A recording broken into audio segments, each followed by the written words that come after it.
América no se convirtió en la tierra de los gánsteres de la noche a la mañana. El imperio criminal que produjo a Al Capone, Lucky Luciano y Meyer Lansky nació de una profunda contradicción. Una nación que buscaba purificarse a través de la ley terminó creando accidentalmente uno de los mercados negros más lucrativos y violentos de la historia moderna. Antes de las ametralladoras Thompson y el contrabando en la oscuridad, hubo una idea simple. Si el alcohol corrompía a la sociedad, eliminarlo por decreto salvaría al país. A principios del siglo XX, el alcohol estaba inextricablemente tejido en la vida estadounidense. Desde George Washington hasta los trabajadores de fábrica, beber era una costumbre tan americana como cualquier otra. En la década de 1830, era estándar que los hombres que trabajaban turnos de 12 horas bebieran constantemente para soportar la brutalidad física de su labor. Los salarios se pagaban frecuentemente en alcohol y los contratos serios se sellaban con un trago fuerte. El centro absoluto de esta cultura era el salón, un dominio exclusivo para los hombres donde las reglas sociales se suspendían. Para los inmigrantes, el salón era más que un bar. Era un club social esencial, refugio, oficina de empleo informal y corazón político de la comunidad. Las robustas cajas fuertes de los salones se utilizaban para que los trabajadores cobraran sus cheques. Los políticos forjaban lealtades allí, y votar por el candidato correcto garantizaba un trago gratuito. Sin embargo, el salón se ganó enemigos implacables. Para quienes se quedaban en casa, mujeres y niños, estos establecimientos representaban la puerta a la ruina familiar, la violencia y la miseria. Las mujeres, a menudo excluidas, soportaban la peor parte del problema del alcohol. Veían los horrores de los hogares destrozados, los salarios malgastados y las agresiones, y diagnosticaban una enfermedad nacional. Durante décadas, una poderosa cruzada moral creció, impulsada por mujeres que tomaron el asunto en sus propias manos, un acto revolucionario. Marchaban por pueblos cantando himnos, reuniéndose amenazadoramente fuera de los salones y rezando fervientemente de rodillas. Formaron la poderosa Unión Cristiana de Mujeres por la Templanza, WCTU, instalando fuentes de agua potable y escribiendo libros de texto que afirmaban que el alcohol podía causar la combustión espontánea del cuerpo. Pero no todas tenían paciencia para la oración pacífica. Justo antes de la Navidad de 1900, Carrie Nation, imponente y enfurecida, entró en un salón de Wichita, Kansas. Nation, casada trágicamente con un alcohólico severo, decidió que los rezos no eran suficientes.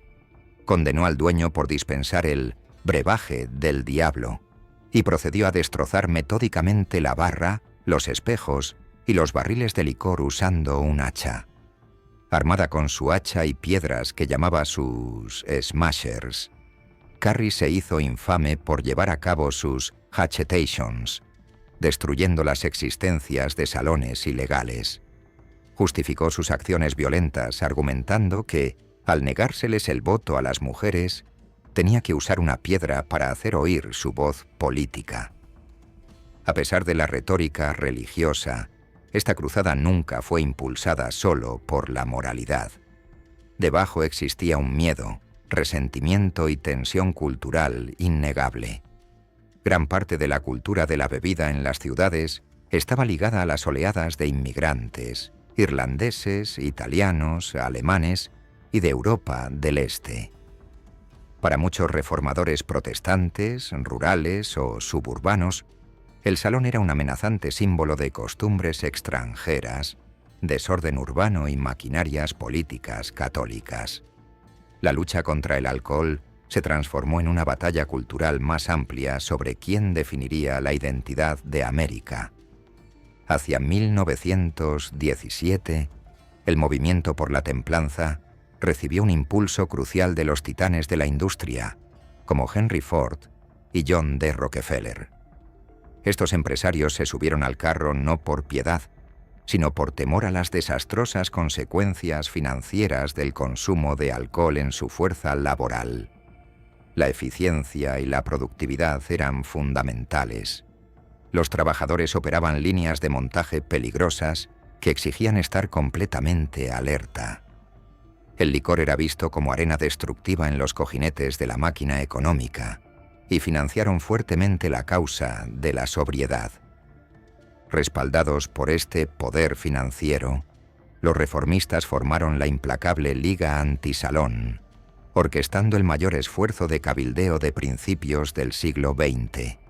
Su líder, Wayne Wheeler, era un genio político que utilizaba tácticas despiadadas para destruir la carrera de cualquier político que osara dudar de la causa. Wheeler logró la destitución de 70 representantes estatales y la salida de un gobernador popular, reemplazándolos por prohibicionistas incondicionales. Esta muestra de poder aterrorizó a los políticos en Washington, obligándolos a apoyar públicamente la ley seca. Luego vino el catalizador definitivo, la entrada de Estados Unidos en la Primera Guerra Mundial. El movimiento por la templanza aprovechó el fuerte sentimiento antialemán que barría la nación, capitalizando el hecho de que los cerveceros más grandes y ricos del país poseían nombres alemanes. La prohibición fue vendida al público como un golpe patriótico contra los alemanes. Beber cerveza fue denunciado públicamente casi como un acto de traición. Al mismo tiempo, se argumentó que el grano de la nación debía conservarse para alimentar a las tropas y a la población, no desperdiciarse en cervecerías. Para sellar la victoria, el gobierno federal tuvo que superar un obstáculo masivo: su extrema dependencia de los impuestos sobre el alcohol, que históricamente representaban casi el 40% de los ingresos totales. La Liga Antisalón presionó incansablemente para la creación de un nuevo y radical impuesto sobre la renta sobre el pueblo estadounidense, liberando al gobierno de su necesidad fiscal de tolerar el alcohol. El 10 de octubre de 1919, los legisladores votaron a favor de alterar la Constitución.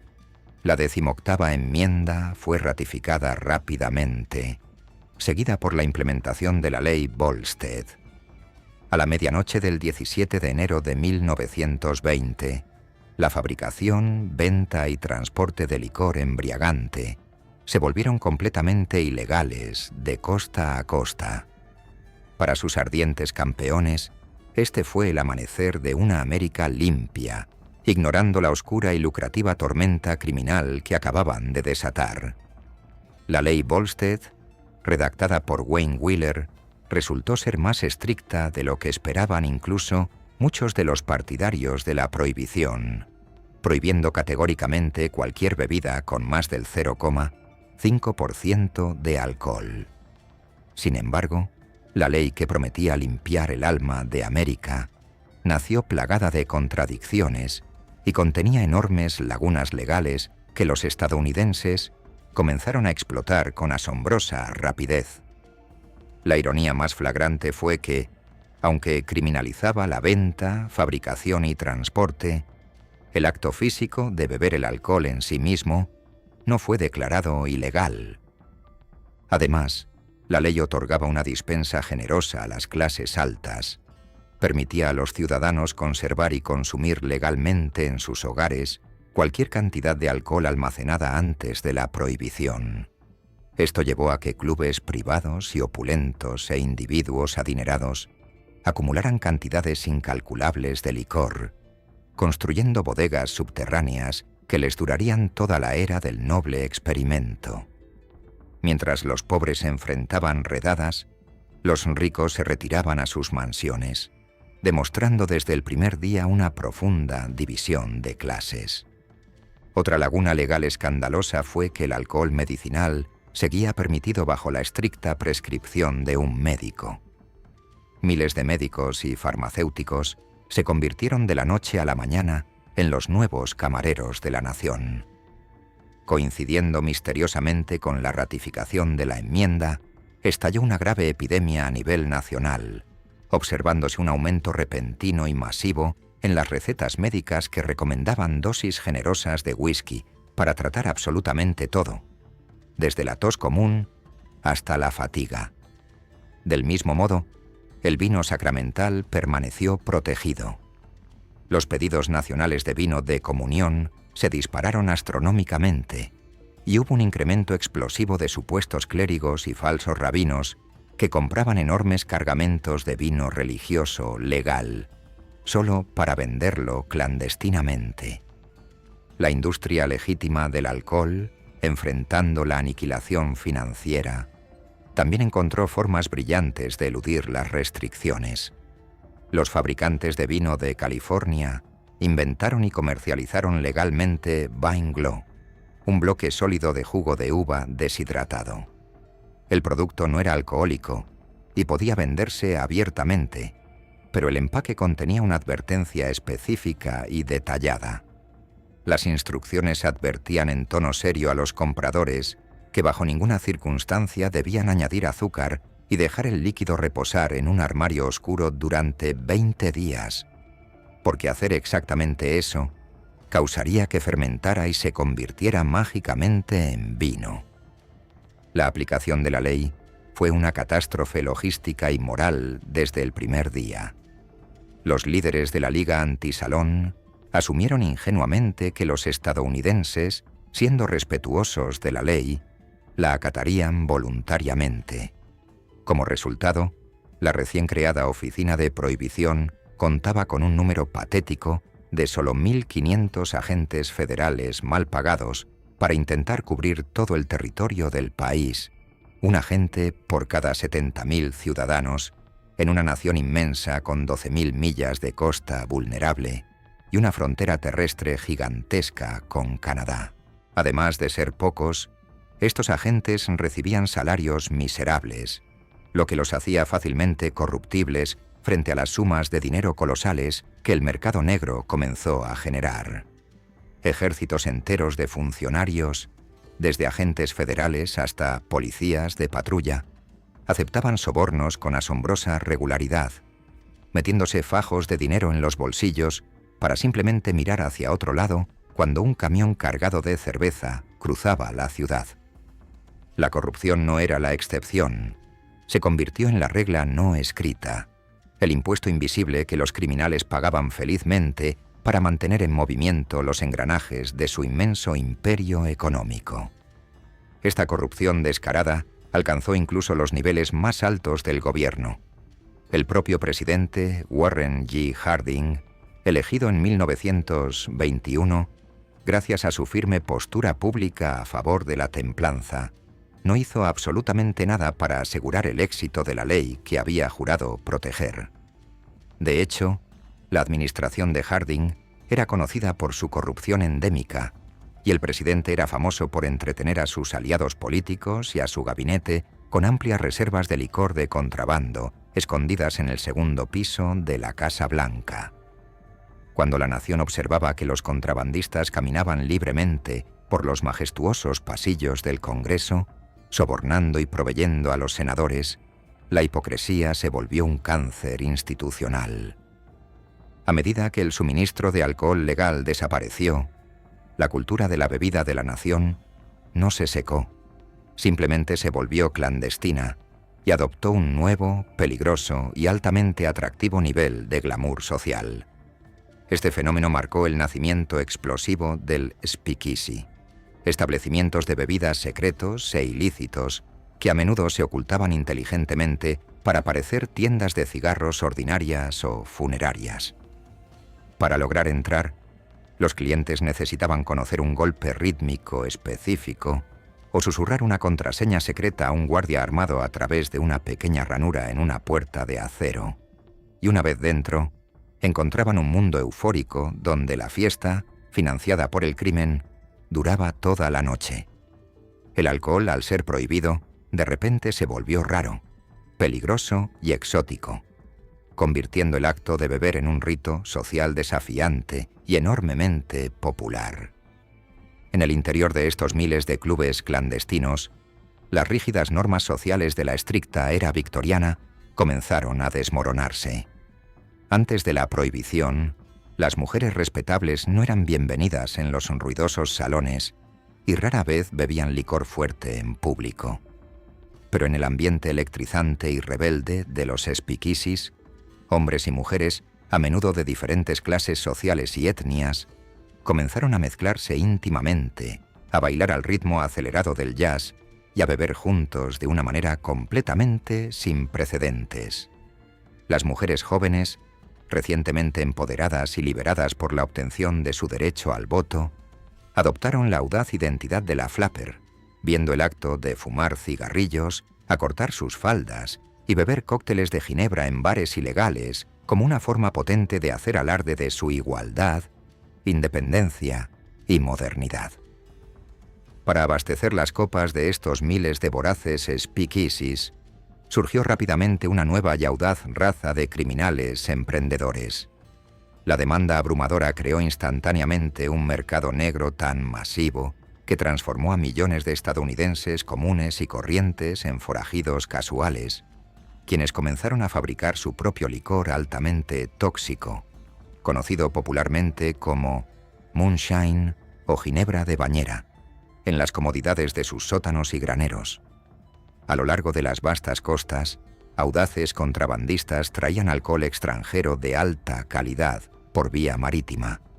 Una inmensa flota flotante de supermercados de licor, conocida como Rum Row, se extendía a lo largo de la costa este, anclando justo fuera del límite marítimo territorial de Estados Unidos.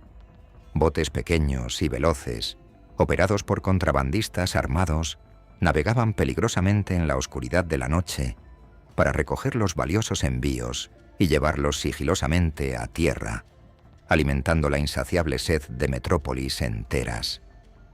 Algunos de estos primeros contrabandistas operaban a una escala tan gigantesca que rápidamente se convirtieron en millonarios y figuras casi míticas. George Remus, un abogado brillante de Chicago, observó a sus clientes contrabandistas pagar enormes multas con facilidad y decidió abandonar la ley para entrar en el negocio del delito.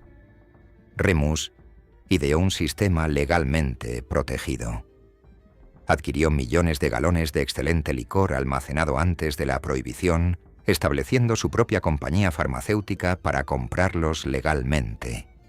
Luego, fundó una compañía de transporte para mover meticulosamente el licor, solo para organizar despiadados secuestros armados de sus propios camiones por pistoleros bajo su mando.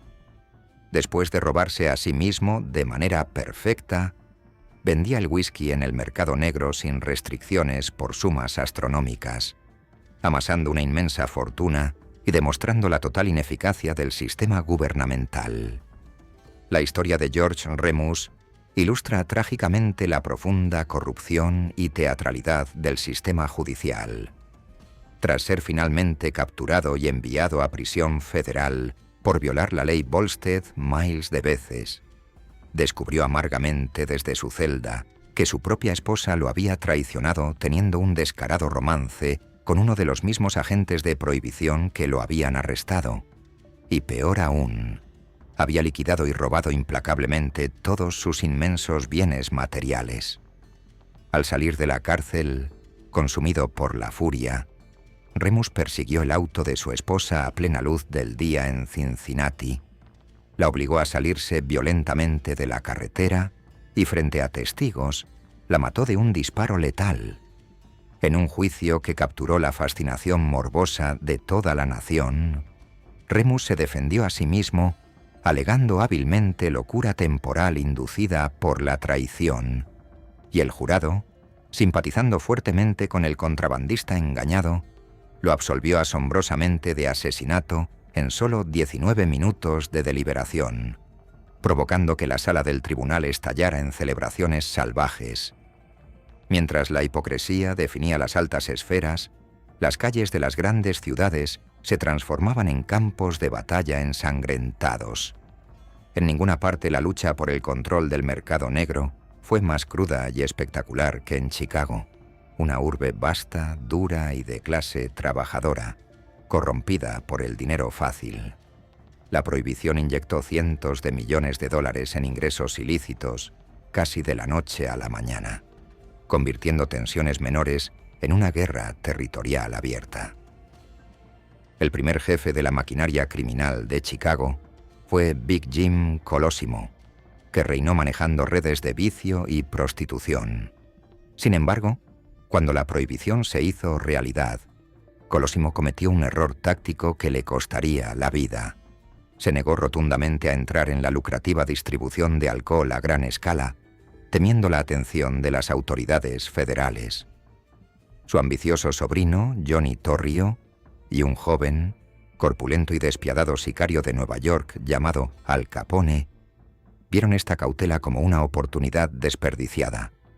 En mayo de 1920, conspiraron y trajeron a un letal asesino a sueldo, Frankie Yale, quien asesinó fríamente a Colosimo en el vestíbulo de su propio restaurante. Este asesinato calculado fue la salva inicial de 13 largos años de infierno, tiroteos y bombardeos para la ciudad. Con Colosimo fuera, Torrio y Capone comenzaron a consolidar su poder y a expandir masivamente sus operaciones de cervecerías y contrabando. Al principio, la ciudad era un mosaico caótico. Docenas de pandillas étnicas operaban de forma independiente. Mike Merlo, el respetado jefe de la Unión Siciliana, sirvió como mediador y pacificador, manteniendo una tregua funcional durante los primeros 4 años. Pero los acuerdos de caballeros inevitablemente se desmoronaban bajo el peso de la avaricia y los conflictos de ego. Cuando Merlo murió trágicamente de cáncer en noviembre de 1924, la frágil tregua se hizo añicos. El agresivo líder de la pandilla rival del North Side, de predominancia irlandesa, Dean O'Banion, fue asesinado a tiros de manera cobarde mientras podaba crisantemos en la trastienda de su floristería, atacado por asesinos enviados por la alianza de Torrio y Capone. La represalia del lado norte fue ejecutada con una furia implacable. Johnny Torrio fue emboscado brutalmente frente a su propia casa mientras regresaba de hacer compras tranquilas con su esposa, recibiendo múltiples disparos a quemarropa que lo dejaron aferrándose a la vida. Tras sobrevivir milagrosamente al audaz atentado en el hospital, un Torrio profundamente sacudido y aterrorizado se retiró de la vida criminal, abandonó la ciudad y entregó las riendas completas de un imperio que generaba unos asombrosos 60 millones de dólares anuales a su principal y más temible ejecutor, Al Capone. Capone, apodado Scarface, cara cortada por una severa herida de cuchillo recibida en una pelea de bar en su juventud, reinó como jefe supremo e indiscutible del bajo mundo desde 1925 hasta 1931.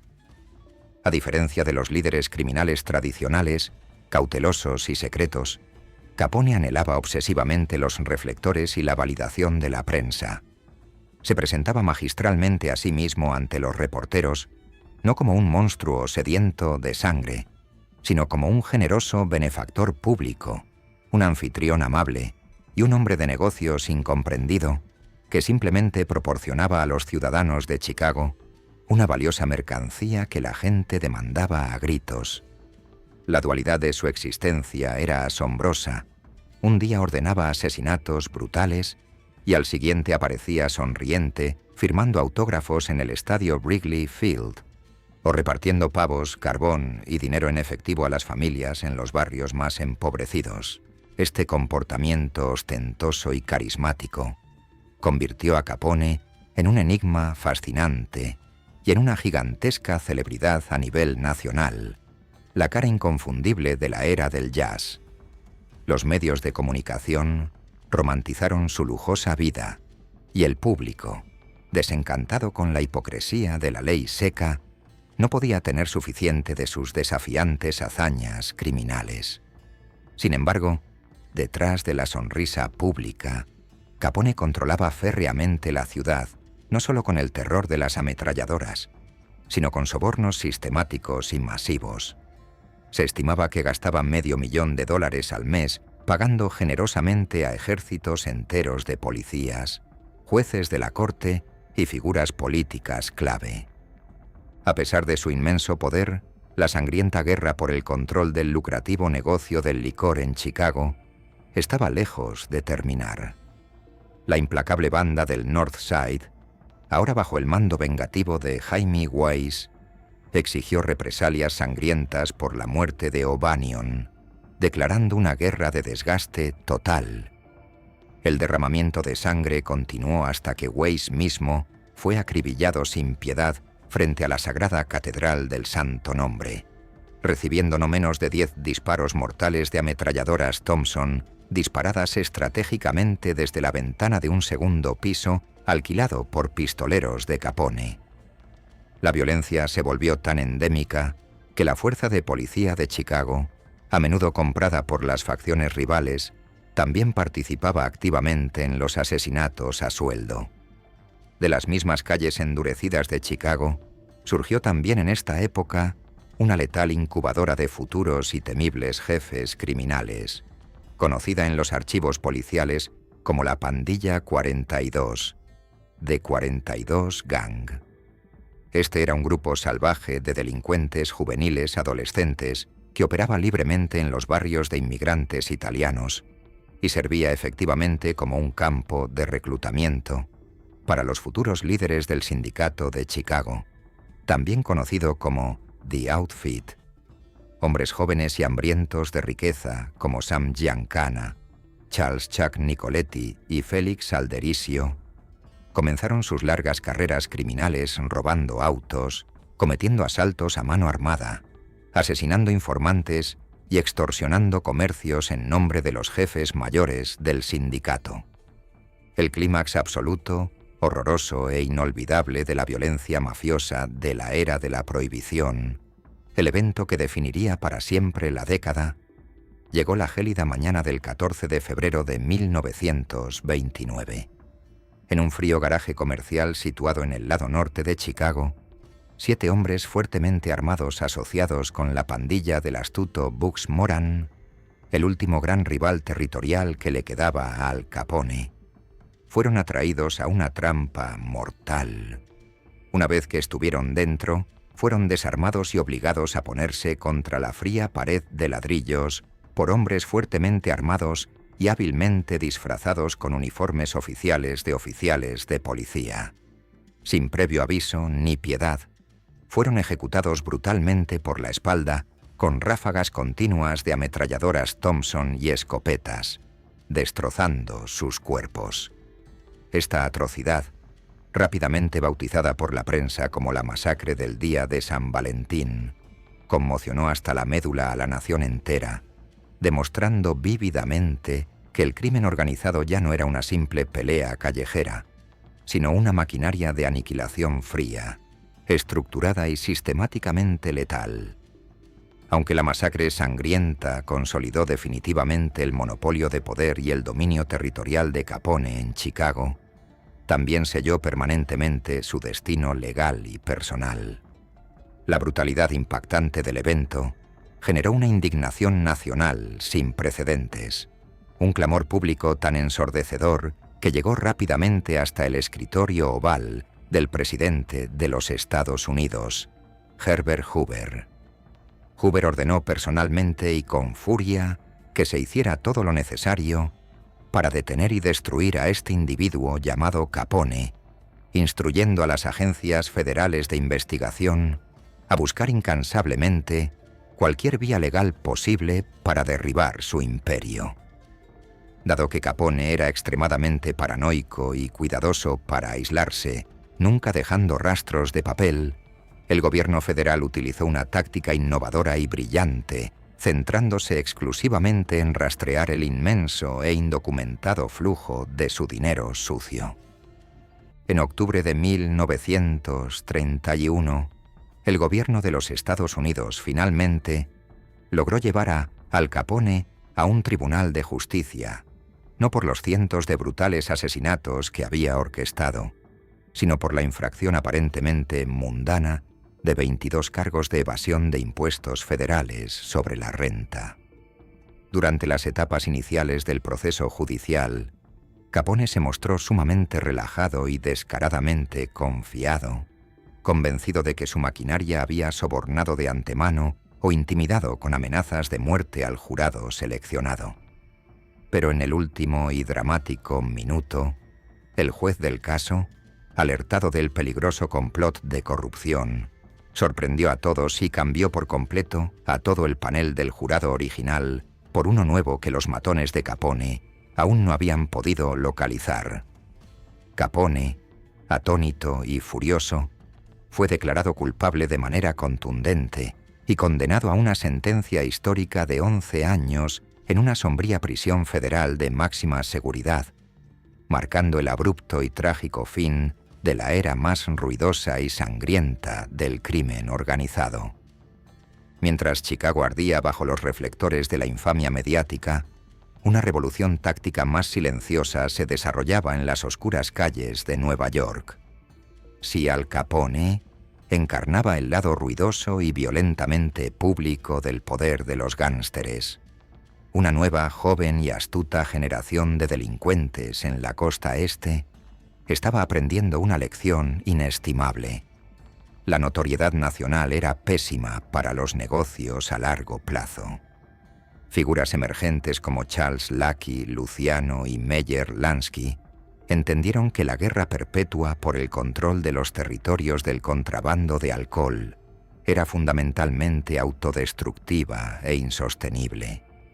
Veían la prohibición no como una excusa temporal para ejercer la violencia, sino como una oportunidad dorada para establecer una estructura corporativa duradera y un monopolio inquebrantable.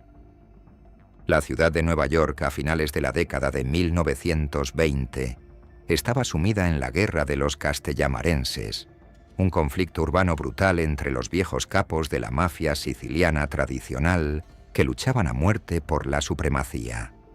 Los rígidos líderes de esta vieja guardia europea, conocidos despectivamente como Mustache Pits, exigían lealtad tiránica basada estrictamente en viejas líneas de sangre y la geografía provincial italiana.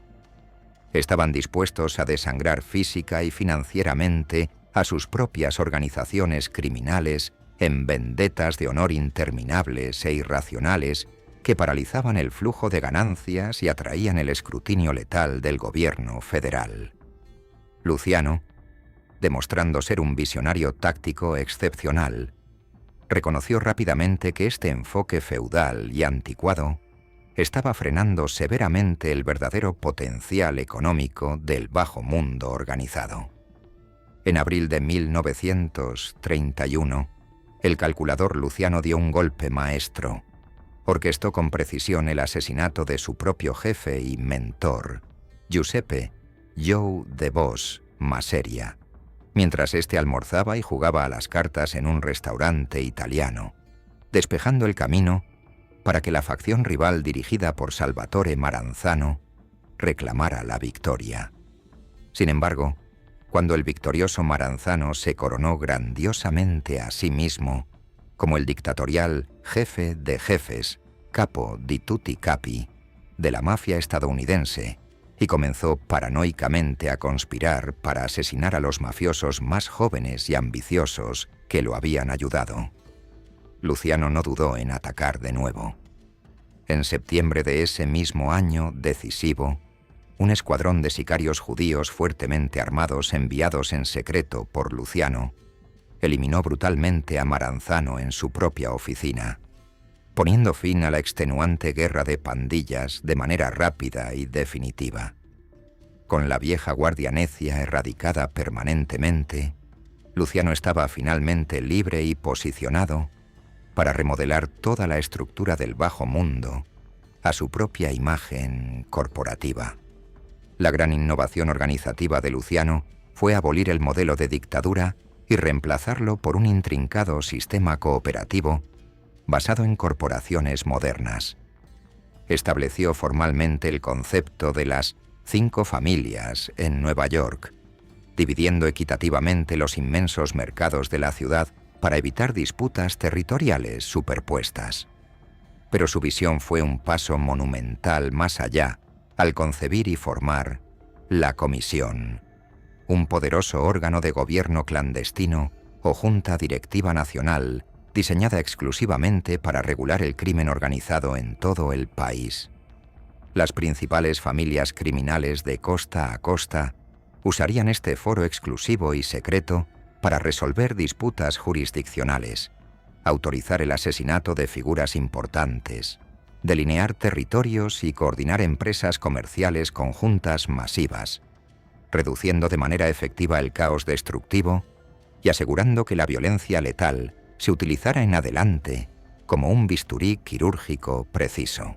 Junto a Luciano, en la cima de esta nueva y aterradora pirámide de poder, estaba su amigo de la infancia y confidente más cercano e indispensable, Meyer Lansky, quien aportó una mente matemática y analítica brillantemente fría al imperio criminal emergente. Mientras el carismático Luciano pacificaba las calles a través del respeto y el terror calculado, Lansky revolucionaba silenciosamente las complejas finanzas que sustentaban el crimen nacional. Lansky entendió profundamente que los millones de dólares en efectivo físico, generados por las vastas ganancias del contrabando de alcohol y las lucrativas redes de apuestas ilegales, eran peligrosamente vulnerables a la incautación del gobierno si no se manejaban con la máxima sofisticación. Una lección aprendida al ver caer al ruidoso Al Capone, no por asesinato, sino por simple evasión de impuestos. Como respuesta, fue el pionero visionario en establecer redes complejas para enviar dinero físico a corredores silenciosos y cuentas bancarias numeradas en la neutral Suiza, lavando meticulosamente los fondos ilícitos para oscurecer permanentemente sus orígenes sangrientos y luego reinvertirlos secretamente en negocios legítimos y propiedades inmobiliarias de fachada. La duradera y exitosa asociación entre Charles Luciano, un orgulloso mafioso siciliano-italiano, y Meyer Lansky, un astuto inmigrante judío-ruso, subrayó un cambio sísmico e irreversible en la filosofía básica del bajo mundo estadounidense. Ya no se trataba en absoluto de purismo étnico, de sangre o vendetas nacidas en el viejo mundo. Se trataba exclusiva y puramente de un capitalismo corporativo despiadado y eficiente. De repente y de manera pragmática, los líderes de las pandillas que antes se masacraban por un insulto estaban forjando sólidos pactos comerciales de protección mutua a través de las fronteras estatales e internacionales, e incluso más allá de las arraigadas barreras raciales y religiosas de la época. Reconocieron astutamente que cooperar de manera civilizada con otras facciones étnicas aseguraba que los convoyes de alcohol ilegal fluyeran libre y pacíficamente hacia los mercados sedientos de las grandes ciudades, estabilizando los volátiles precios callejeros y maximizando exponencialmente las ganancias colectivas de todos los involucrados. El arquetipo del viejo gángster salvaje, que luchaba a muerte por el respeto de su miserable callejón, estaba siendo reemplazado metódicamente por figuras que operaban como directores ejecutivos fríos e intocables de una vasta corporación en la sombra del crimen organizado. Este innovador espíritu de colaboración empresarial se extendió sin problemas a otras organizaciones criminales, incluida la poderosa mafia irlandesa. En las concurridas calles de Manhattan, figuras carismáticas y conectadas políticamente como Big Bill Dwyer lideraron a los formidables contrabandistas irlandeses conocidos localmente como The Westies, construyendo sus propias fortunas masivas, dominando los muelles. Las facciones criminales irlandesas, judías e italianas trabajaban en estrecha y armoniosa conjunción o subcontrataban tareas específicas y peligrosas entre sí. Asesinos independientes, brutales y despiadados como Arthur Fleckenheimer, mejor conocido como Dutch Schultz, manejaban la ejecución técnica de contratos de asesinato para múltiples familias criminales rivales, operando libremente como letales proveedores de servicios en un ecosistema criminal altamente fluido. La sofisticación, el alcance y el inmenso volumen del lucrativo contrabando a lo largo de la costa este requirieron la construcción de operaciones logísticas verdaderamente asombrosas que rivalizaban con las de cualquier corporación legítima. Contrabandistas de alto nivel y mentes criminales, maestras como Arnold Rothstein, famoso por su presunta participación intelectual en el arreglo de las apuestas de la Serie Mundial de Béisbol de 1919, construyeron verdaderas cadenas de suministro multinacionales, eficientes y blindadas contra la ley.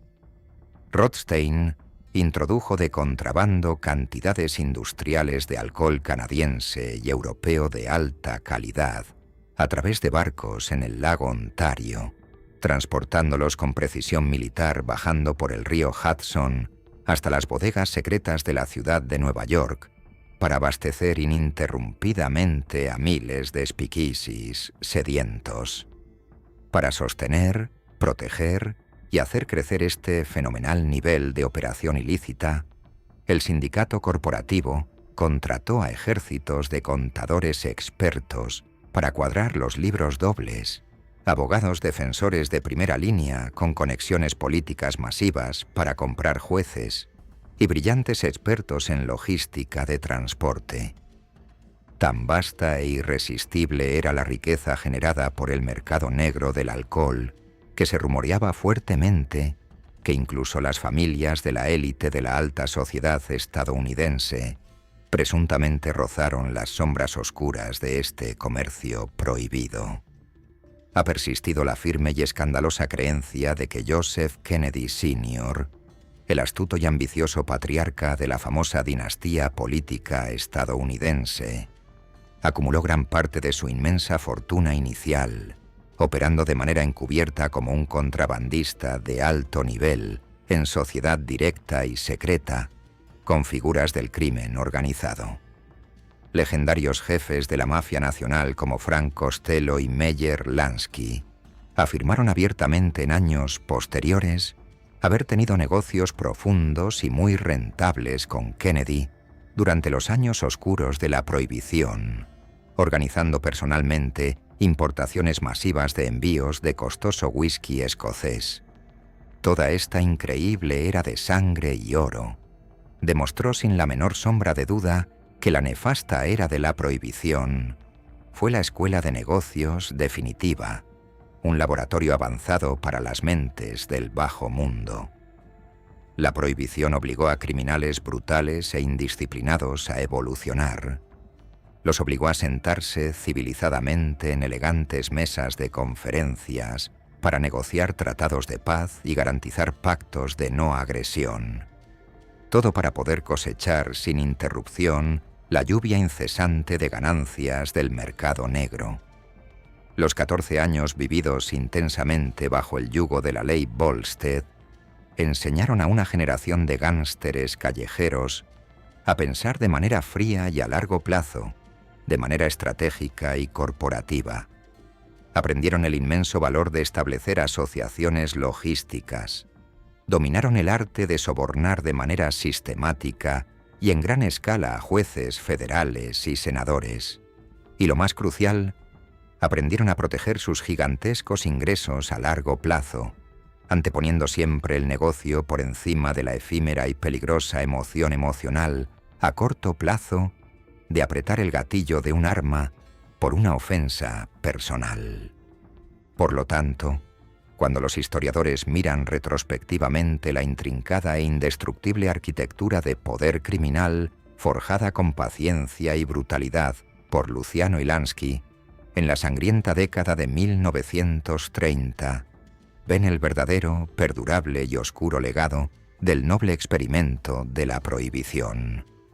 Fue el momento exacto y fatídico en que la empresa criminal moderna y el inframundo estadounidense dejaron de ser reactivos y puramente locales para concebirse a sí mismos, organizarse y atrincherarse como una institución corrupta, profundamente permanente y de alcance verdaderamente nacional. Impulsado por un fervor moral ciego, el Estado estadounidense había financiado accidentalmente, con miles de millones de dólares, y entrenado implacablemente a un ejército altamente disciplinado en la sombra. Y para cuando el gobierno federal finalmente se despertó y se dio cuenta de su catastrófico error, el sindicato mafioso ya era demasiado rico, estaba demasiado incrustado en la economía legal y demasiado bien estructurado corporativamente como para ser destruido por el peso de la ley. A principios de la sombría década de 1930, el colosal y fallido gran experimento moral de la prohibición se estaba desmoronando a pedazos, aplastado bajo el peso de sus propias contradicciones sociales y legales. La promesa utópica original de que erradicar el alcohol milagrosamente crearía una nación purificada, libre de vicios y crimen violento, había degenerado rápidamente en una década de masacres callejeras indiscriminadas, un mercado negro de licor tóxico y envenenado, y un cinismo nacional absoluto hacia la autoridad. Figuras de la élite y antiguos defensores acérrimos comenzaron horrorizados a liderar la carga política en su contra. Pauline Sabine, una mujer rica e influyente, fundó un poderoso movimiento nacional de mujeres que abogaba ferozmente por la derogación inmediata de la enmienda, argumentando que la ley estaba fomentando una aterradora generación de jóvenes sin respeto por el orden público.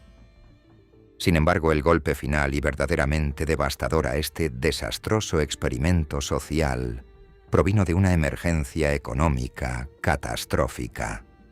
En octubre del fatídico año 1929, el colapso del mercado de valores de Wall Street sumió rápidamente a los Estados Unidos en las oscuras profundidades de la Gran Depresión. Con millones de hombres y mujeres perdiendo sus trabajos, los bancos nacionales fracasando y los campamentos improvisados de personas sin hogar y hambrientas extendiéndose visiblemente por los parques públicos, el gasto exorbitante en la costosa aplicación de una ley de sobriedad patentemente ineficaz, comenzó a parecerle a la población una locura política absoluta y una crueldad imperdonable. El país entero estaba al borde de la bancarrota nacional, y los políticos se dieron cuenta desesperadamente de que legalizar el alcohol de nuevo y gravar masivamente su venta y distribución podría inyectar de inmediato millones de dólares vitales en las mermadas arcas del gobierno, y quizás aún más importante, generar empleos desesperadamente necesarios. Al llegar la crucial elección presidencial de 1932, el candidato demócrata Franklin Delano Roosevelt hizo campaña vigorosamente con la promesa política audaz y explícita de modificar de inmediato la odiada Ley Volstead, legalizar el consumo de cerveza y gravar su venta para rescatar la economía. Tras una campaña dominada por la miseria económica, Roosevelt obtuvo una victoria política abrumadora. Poco después, el 5 de diciembre de 1933, la 21ª enmienda a la Constitución de los Estados Unidos fue finalmente ratificada por los estados, derogando oficialmente la prohibición y poniendo fin a casi 14 años de locura federal. La gente, eufórica, salió a las frías calles de invierno en celebraciones masivas, bebiendo abiertamente con una inmensa sensación de alivio colectivo, como si finalmente hubieran ganado una larga y agotadora guerra mundial de liberación. Para el público general y los ingenuos legisladores llenos de esperanzas, este momento festivo parecía marcar el final feliz y definitivo de una terrible ilusión colectiva, albergando la creencia peligrosa e infundada de que, simplemente al eliminar el pretexto de la prohibición del alcohol, el todopoderoso y violento imperio de los oscuros gánsteres simplemente se secaría y desaparecería inofensivamente de la noche a la mañana. Sin embargo, esa brillante esperanza nacional subestimaba trágica y fatalmente lo mucho que el bajo mundo criminal se había transformado y lo que los líderes de las pandillas habían aprendido rigurosamente durante una década y media de guerra y riqueza en las sombras. Para 1933, las organizaciones criminales estadounidenses ya no eran meras bandas locales y dispersas de rudos contrabandistas de alcohol. Utilizando las ganancias incalculables del vicio, habían construido enormes flotas logísticas de camiones blindados, vastos almacenes industriales, redes impenetrables y costosas de políticos comprados, jueces corruptos y sindicatos armados y altamente disciplinados de ejecutores letales. La derogación no mató al crimen organizado, más bien lo forzó violentamente a graduarse y madurar hacia su forma corporativa final. En lugar de disolverse con el fin del contrabando de cerveza y whisky, los calculadores y crueles jefes de la mafia redirigieron pacientemente y con gran sofisticación su enorme maquinaria logística, financiera y de violencia hacia nuevos, inexplorados y aún más lucrativos mercados ilícitos. Las redes ilegales de juego clandestino, los despiadados préstamos usurarios o agiotaje que sangraban a los trabajadores desesperados, el control de la prostitución y, lo que es más importante y financieramente monumental para su supervivencia a largo plazo, el dominio y la extorsión de la mano de obra a través del racketeering laboral, se convirtieron rápidamente en los nuevos, sólidos e indestructibles pilares económicos de un imperio criminal moderno, adaptativo y peligrosamente diversificado. En la sangrienta y endurecida ciudad de Chicago, la difícil transición y la reestructuración posterior a la prohibición fueron lideradas con mano de hierro por Frank the Enforcer Nitti, un hombre inteligente y letal que asumió el control supremo del legendario sindicato o outfit tras el humillante y definitivo encarcelamiento de Al Capone por cargos fiscales. Frente a la repentina evaporación de los masivos ingresos por el contrabando diario de licor, Nitti actuó con rapidez para diversificar agresivamente los flujos de ingresos de la letal organización criminal para compensar la masiva pérdida monetaria que amenazaba su poder. Exhibiendo una ambición asombrosa que cruzó el país, puso su mirada astuta mucho más allá de los limitados confines de Illinois y orquestó un plan increíblemente audaz para infiltrarse y extorsionar sistemáticamente a los gigantescos estudios cinematográficos de la lejana y soleada ciudad de Hollywood, California. A través de hábiles y despiadados representantes del poderoso sindicato mafioso enviados al oeste, como el carismático Johnny Rollelli y el despreciable extorsionador Willie Bioff, la formidable mafia de Chicago amenazó con fuerza física y tomó con éxito el control total del vital Sindicato Nacional de Proyeccionistas de Cines. Armados con este poder, amenazaron cruelmente con paralizar toda la multimillonaria industria cinematográfica estadounidense mediante huelgas nacionales devastadoras que cerrarían todas las salas de cine del país, a menos que los magnates de los grandes estudios, como Paramount Pictures, 20th Century Fox y Metro-Goldwyn-Mayer, capitularan y les pagaran en secreto inmensas sumas millonarias de extorsión pura y dura. Este elaborado y exitoso plan demostró el increíble e inquietante alcance del sofisticado crimen organizado en su etapa posterior a la prohibición, revelando su capacidad para exprimir a las corporaciones legítimas, pero finalmente, debido a la arrogancia, se volvió letalmente en contra del propio Nitti y amenazó a toda la organización. En un giro del destino en el año 1943, el liderazgo superior e intocable del sindicato de Chicago fue abruptamente acusado de manera formal e histórica por investigadores del gobierno federal de extorsionar y aterrorizar a la industria del cine, todo provocado por el hecho de que su propio ejecutor, el mencionado Willie Bioff, había sido acorralado, arrestado y, en un intento cobarde de salvar su propia vida de las rejas, decidió violar la ley del silencio y cooperar plenamente como informante con las autoridades federales, revelando todo el complot. En una reunión altamente tensa, peligrosa y claustrofóbica, con los despiadados líderes de la mafia que aún estaban libres, incluido el formidable, frío y calculador Paul Ricca y el aterrador ejecutor Tony Accardo. Se le exigió fríamente a Nitti que asumiera valientemente toda la culpa, se declarara culpable ante el Tribunal Federal y asumiera la inevitable caída enfrentando la dura prisión, él solo, para salvar heroicamente al resto del Consejo Directivo, ya que, después de todo, el desastroso complot de extorsión en Hollywood había sido, desde el principio, enteramente su ambiciosa idea. Aterrado y psicológicamente quebrado por su severa y documentada claustrofobia ante la sombría perspectiva de volver a ser encerrado en una pequeña celda de hormigón por años, Nitti sucumbió a la presión extrema y tomó su propia vida, suicidándose cobardemente al día siguiente con un arma de fuego mientras estaba sentado en la hierba lodosa de unas vías de ferrocarril en un suburbio de la ciudad.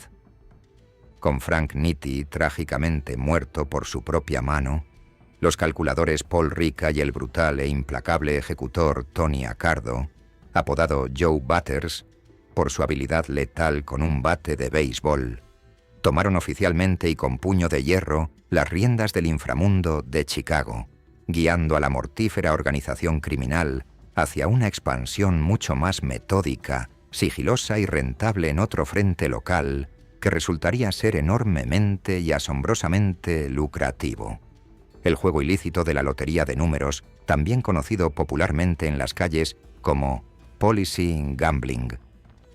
Este juego de apuestas callejeras había sido operado y dominado pacíficamente y de manera sumamente lucrativa durante mucho tiempo en los barrios de clase trabajadora del sur y el oeste de Chicago, por astutos e influyentes reyes de las apuestas afroamericanos, pioneros iniciales del negocio como el legendario John Mushmouth Johnson, y más tarde en la época dorada, los formidables e intocables hermanos Jones, el todopoderoso y codicioso sindicato o outfit, siempre profundamente hambriento y buscando maneras agresivas de reemplazar permanentemente las antiguas, masivas y pérdidas ganancias del comercio ilegal del alcohol de los años 20, observó los impresionantes flujos de efectivo de este mercado, calculó su enorme valor y tomó la fría y cruel decisión de simplemente arrebatar y secuestrar por la fuerza armada todo este floreciente y rico imperio, construido por otros. La guerra brutal, asimétrica y urbana para apoderarse violentamente de los lucrativos bancos de la lotería de números de la ciudad fue dirigida, liderada y ejecutada en las calles ensangrentadas por Sam Giancana, un asesino despiadado, psicópata y producto vicioso que había emergido endurecido de la violenta y antigua pandilla juvenil callejera, conocida como la Pandilla 42. Una vez que Giancana ganó suficiente poder, fuerza muscular, armas y respaldo financiero incondicional de los letales jefes superiores, Ricca y Accardo, traicionó salvajemente la amistad, amenazó de muerte directamente a los líderes de los hermanos Jones, orquestó el secuestro violento de sus familiares y finalmente los obligó a huir aterrorizados para salvar sus vidas a México, forzándolos a abandonar para siempre su enorme y meticulosamente construido imperio de la lotería que les generaba la asombrosa suma de $25 millones anuales y dejándolo en las crueles manos de la mafia.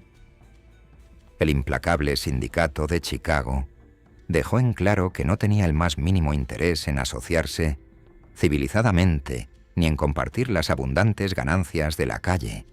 Debido a su inmensa avaricia, querían el monopolio absoluto y el control total y dictatorial de cada centavo apostado en la metrópolis. El último y más terco gran rey de los números de los barrios negros que se mantuvo estoicamente firme y resistió valientemente la invasión total del sindicato armado fue un hombre llamado Theodore Rowe. una figura de inmenso valor personal y orgullo, que se negó rotundamente, desafiando las graves amenazas a su vida, a ceder un solo centavo de su gran y exitoso negocio de lotería a las sucias manos de los gánsteres asesinos Sam Giancana y Tony Accardo. Roen no se dejó intimidar por las balaceras, las amenazas telefónicas o las visitas de matones de la mafia a su casa, llegando incluso al extremo heroico de defender su territorio con las armas, y durante un intento fallido y descarado de la mafia por secuestrarlo en plena calle a la luz del día, Ro y sus leales guardaespaldas repelieron ferozmente el ataque, y Rowe mató personalmente a tiros a uno de los hombres de confianza de Giancana, Lenny Caifano, el hermano de un alto ejecutivo de la mafia, en un brutal tiroteo que dejó claro que no se rendiría jamás. En sangrienta represalia por la muerte de su asociado y la falta de respeto a su poder, el furioso e inestable Giancana lanzó de inmediato una implacable y aterrorizante campaña de terror y violencia ciega que duró más de un mes a través de todos los barrios negros y controlados por Rowe en Chicago, desapareciendo brutalmente para siempre a docenas de corredores de apuestas independientes que se atrevían a desafiar el ultimátum de la mafia, y disparando sin piedad desde vehículos en movimiento contra los establecimientos, hogares y aliados más cercanos de Rowe. Sabiendo finalmente, por diagnósticos médicos privados, que estaba enfermo de un grave cáncer terminal e incurable, el valiente Theodore Rowe decidió no vivir sus últimos días escondido.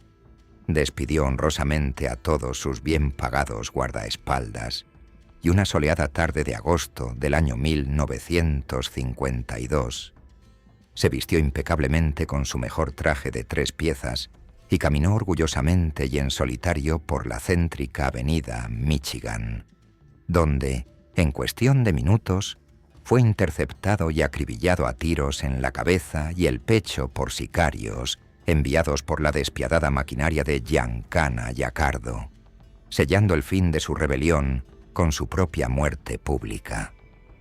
Con el desafiante y último obstáculo, Theodore Rowe asesinado, el voraz y sanguinario sindicato de Chicago consolidó de manera incuestionable y absoluta su control de monopolio dictatorial sobre todo el vasto negocio clandestino de la lotería de números de la ciudad, llenando durante décadas sus inmensos y profundos cofres con literalmente cientos de millones de dólares sucios, explotando a la clase trabajadora apostadora hasta que el propio y oportunista estado de Illinois finalmente despertó a los enormes ingresos no gravados y asumió legal e hipócritamente el control total de este lucrativo juego y todas sus enormes ganancias al establecer la lotería estatal de manera oficial en la década de 1970, imitando las tácticas exactas de los gánsteres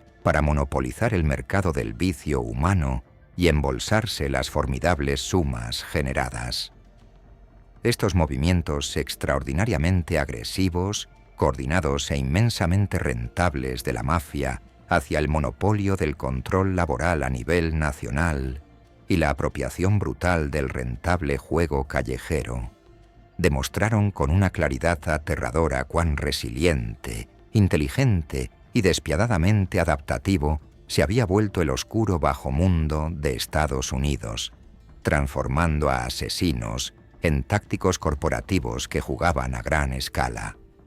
La prohibición histórica, el catalizador original, había sido oficialmente derogada por el gobierno. La ley Volstead, encargada de hacer cumplir la prohibición, tenía vacíos legales enormes. De la noche a la mañana, los médicos se convirtieron en los cantineros más solicitados, pues el alcohol medicinal seguía siendo legal. El vino sacramental también estaba permitido, provocando que los pedidos de las iglesias se dispararan, mientras misteriosos rabinos vendían vino de forma ilícita. Incluso la industria legal encontró formas de burlar al sistema con productos como el Vine Glow, un bloque de jugo de uva que incluía una advertencia muy específica. Instruía a los compradores a no disolver el bloque en agua y dejarlo en un armario durante 20 días, porque se convertiría en vino. Era una burla a la vista de todos. Pero el mayor agujero de la ley estaba en quienes debían hacerla cumplir. El gobierno creó una agencia con apenas 1.500 agentes para vigilar a todo el país, sus inmensas costas y su frontera con Canadá. La corrupción se convirtió rápidamente en la moneda oficial de la ciudad. La policía local miraba hacia otro lado. Los jueces eran influenciados y los agentes federales eran comprados con una fracción del dinero que generaba el contrabando. La hipocresía llegaba hasta la cima. Mientras el presidente Warren G. Harding apoyaba la ley, en privado servía whisky de contrabando a sus invitados en la Casa Blanca. América se dividió en dos mundos. Arriba, la nación oficial de la virtud pública. Abajo, surgieron los bares clandestinos o speakeasies. El alcohol, al volverse escaso e ilegal, se volvió glamoroso y emocionante. Mujeres y hombres comenzaron a beber juntos en público de una forma sin precedentes, marcando un cambio cultural al ritmo del jazz. Los ciudadanos comunes creían que solo estaban tomando un trago, pero los criminales sabían la verdad. La sociedad respetable estaba financiando la creación de la industria criminal más sofisticada de la historia. Con millones de dólares fluyendo por las sombras, el bajo mundo necesitaba hombres que entendieran de logística, rutas de suministro y lavado de dinero. Hombres brillantes y retorcidos como George Remus, un abogado que compró destilerías enteras de whisky, creó su propia empresa de transporte y luego contrató hombres armados para secuestrar sus propios camiones, vendiendo su propio licor en el mercado negro a precios astronómicos. Pero ninguna ciudad encapsuló la explosiva mezcla de dinero, política y sangre como Chicago. Chicago convirtió las tensiones de la prohibición en una guerra abierta. Fue allí donde jefes como Johnny Torrio introdujeron las ametralladoras Thompson a las calles para asegurar disputas territoriales. Y fue Torrio quien, tras ser herido en una emboscada, le entregó las llaves de este inmenso imperio de $60 millones al año a su protegido, Al Capone. Capone no se escondía. Era joven, audaz y operaba a plena vista, desafiando al sistema. Mientras ordenaba asesinatos y extorsiones, firmaba autógrafos en estadios de béisbol, donaba a la caridad y jugaba a ser un hombre del pueblo frente a la prensa. Pero detrás de la sonrisa, Capone entendía una lógica corporativa brutal. Quien controla la oferta, controla la riqueza. Quien controla la riqueza, controla a los políticos y a la policía. Capone demostró que el crimen podía operar con la escala de una industria multinacional, mientras seguía gobernando a través del miedo. La escalada de esta guerra corporativa llegó a su punto de ebullición la mañana del 14 de febrero de 1929. En un garaje del lado norte de Chicago, 7 hombres de la pandilla rival de Bugs Moran fueron ejecutados. Los asesinos no eran matones, vestían uniformes de la policía. La masacre del día de San Valentín conmocionó a la nación. Demostró que el crimen organizado había evolucionado más allá de las riñas de barrio. Ahora era un sistema capaz de escenificar violencia con frialdad militar y propósito estratégico. El horror público fue tan grande que el presidente Herbert Hoover ordenó personalmente que se hiciera todo lo necesario para detener y destruir a Capone. Irónicamente, el imperio de Capone no cayó por los cientos de asesinatos que orquestó, sino porque el Estado encontró otra debilidad en su corporación: la evasión de impuestos. Capone fue enviado a prisión con una dura sentencia de 11 años. Mientras América observaba el ruidoso espectáculo de Chicago y la caída de Al Capone, otra transformación, mucho más fría y duradera, se gestaba en silencio en Nueva York. Hombres como Lucky Luciano y Meyer Lansky entendieron que la guerra interminable y el ego desmedido eran profundamente perjudiciales para los negocios. Luciano aportó la visión revolucionaria de que la violencia debía ser una herramienta estratégica. Lansky, por su parte, aportó el cálculo financiero, entendiendo que los imperios criminales sobrevivían con la gestión del dinero, las alianzas, el lavado de capitales y una absoluta discreción. Juntos, comenzaron a transformar el caos callejero en una corporación oculta. La época de los matones que peleaban por una esquina había terminado.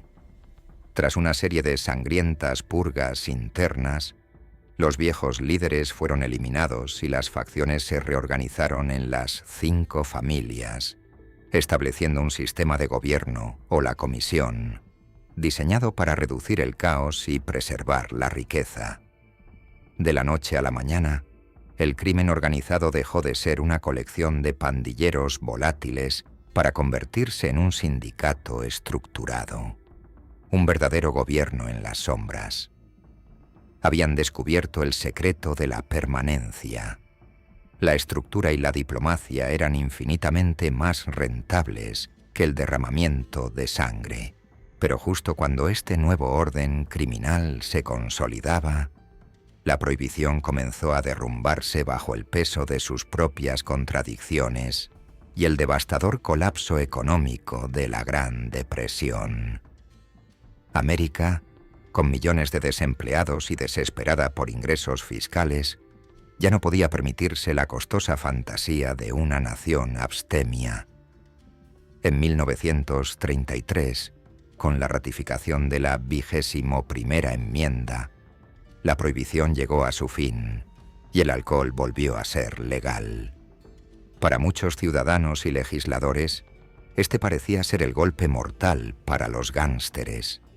Sin embargo, esa esperanza subestimaba trágicamente lo que el bajo mundo había logrado. Para 1933, el crimen organizado ya no era solo un grupo de hombres vendiendo licor, era un sistema endurecido y sofisticado. Habían aprendido a mover dinero, corromper políticos, crear cadenas de suministro, intimidar testigos y lavar sus ganancias. La prohibición no fue su forma final, fue su campo de entrenamiento.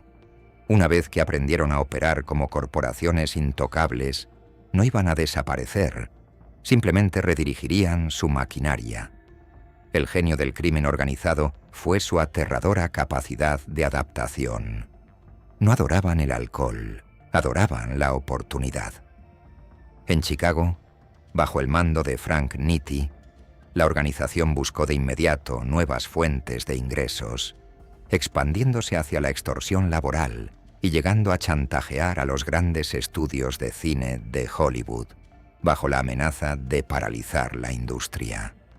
Simultáneamente, fijaron su implacable mirada en el Policy o la lotería clandestina de números, un imperio multimillonario controlado por los reyes del juego afroamericanos.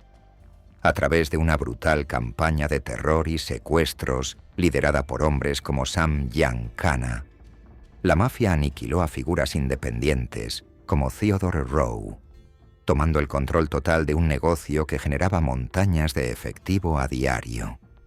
Con las arcas desbordadas por el juego ilegal, la extorsión y el control sindical, el sindicato miró hacia el oeste, hacia un desierto lleno de promesas. Utilizando millones de dólares provenientes de los fondos de pensiones del sindicato de los Teamsters, la mafia financió y construyó los icónicos casinos de Las Vegas. Los casinos se convirtieron en las máquinas de lavado de dinero perfectas. El gángster de la era de la prohibición Se había quitado el sombrero fedora para ponerse un traje a medida, integrándose de forma permanente y parasitaria en las arterias de la economía estadounidense.